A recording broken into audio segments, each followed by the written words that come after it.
Ке се сечат 113 дрва во градскиот парк, предупредуваат екоактивистите од Зелен хуман град. Оттаму за Канал 5 велат дека од градот побарале, пред да биде реализирано сечењето на дрвата, да им се овозможи прошетка низ паркот во придружба со експерти кои ќе ја образложат сечата. Барањето, како што велат, им е одобрено и ќе се реализира в понеделник. Засадување на нови дрвја никогаш не е решение на сечење на постоечко зеленило. Вие децениско дрво, кое што било таму 3, 4, 5 децении, не може да го замените со нови дрвја без разлика дали се 1, 2, 5, 6 години стари истите дрвја. Што значи дека ние треба да се грижиме за тоа зеленило што е таму. Факт е дека има суви дрвја, што треба да се дожнат зошто се исушиле, дали тоа било природно или поради негрижа.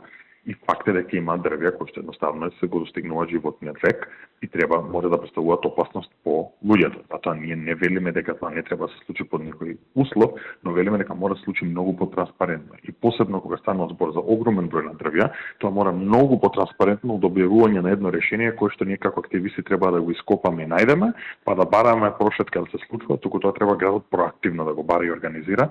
Од друга страна, градоначалничката Данила Арсовска тврди дека станува збор за шупливи дрва, нападнати со габи, зашто добиле потврда од 8 експерти од паркови и зеленило. Проверка на дрвата се прави еднаш на 2 години, а овие дрва кои сега се обележани за сечење, при минатата проверка се покажало дека се здрави.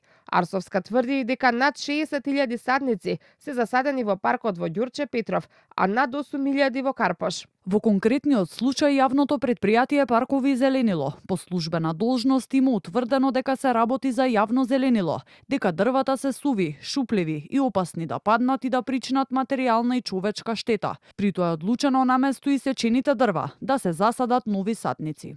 Сеча на дрвја во паркови низ Скопје и во минатото предизвикуваше бурни реакции пред се од екоактивистите, а низ годините беа организирани и неколку протестни собири.